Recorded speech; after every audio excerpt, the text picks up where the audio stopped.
ഇപ്രാവശ്യത്തെ SSLC result വന്ന സമയത്ത് ഫെയിൽ ആയി പോയിട്ടുള്ള കുട്ടികൾക്ക് വേണ്ടിയിട്ടുള്ള ഒരു വീഡിയോ ആണിത്.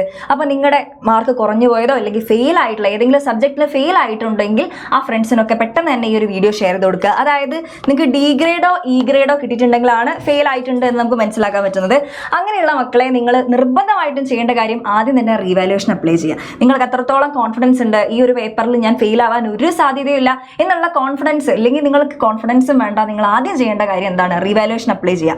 ഒരു പേപ്പറിന് 400 രൂപയാണ് നമ്മുടെ റീവാലുവേഷന്റെ പൈസ വരുന്നത്. ഓക്കെ, 400 രൂപ വെച്ചിട്ട് നിങ്ങൾ എന്ത് ചെയ്യുക, ആ പേപ്പർ അപ്ലൈ ചെയ്യാം. ഇനി നിങ്ങളുടെ സേ എക്സാമിന് ആപ്ലിക്കേഷൻ്റെ ഒക്കെ സ്റ്റാർട്ട് ചെയ്യുന്നത് നിങ്ങൾക്ക് ജൂണിലേക്കായിരിക്കും. അപ്പോൾ ജൂൺ ഫസ്റ്റ് വീക്കിൽ തന്നെ നിങ്ങൾക്ക് നിങ്ങളുടെ സേ ആപ്ലിക്കേഷൻ ഡേറ്റ് വരും. ജൂൺ പകുതിയോട് കൂടി തന്നെ നിങ്ങളുടെ എക്സാമും അവസാനത്തോടു കൂടി തന്നെ നിങ്ങളുടെ റിസൾട്ടും വരുന്നതാണ്. അപ്പോൾ കുറേ പേർക്ക് ഇപ്പോൾ നമ്മുടെ +1 അലോട്ട്മെന്റിന്റെ ഒക്കെ ഡേറ്റ് വന്നിട്ടുണ്ട്. 25 മുതൽ അലോട്ട്മെന്റിന്റെ അഡ്മിഷൻ സ്റ്റാർട്ട് ചെയ്യാണ്, ആപ്ലിക്കേഷൻ ഒക്കെ സ്റ്റാർട്ട് ചെയ്യാണ്.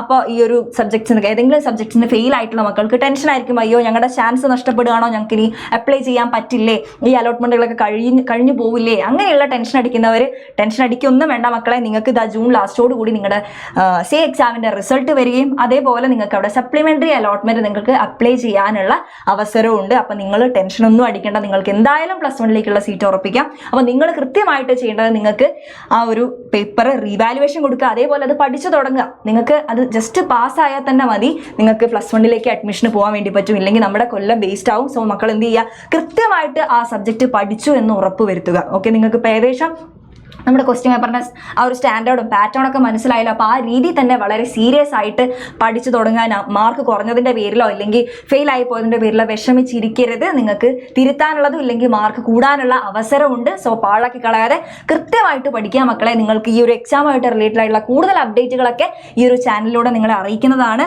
സോ എന്തായാലും മക്കൾ എന്ത് ചെയ്യുക, ഫ്രണ്ട്സിനൊക്കെ ഷെയർ ചെയ്ത് കൊടുക്കുക. ടെൻഷനൊന്നും അടിക്കേണ്ട, ഡേറ്റ് ഒക്കെ കൃത്യമായിട്ട് അറിയിക്കുന്നതാണ്. അപ്പോൾ ആദ്യം തന്നെ എന്ത് ചെയ്യുക, റീവാലുവേഷൻ അപ്ലൈ ചെയ്യാം.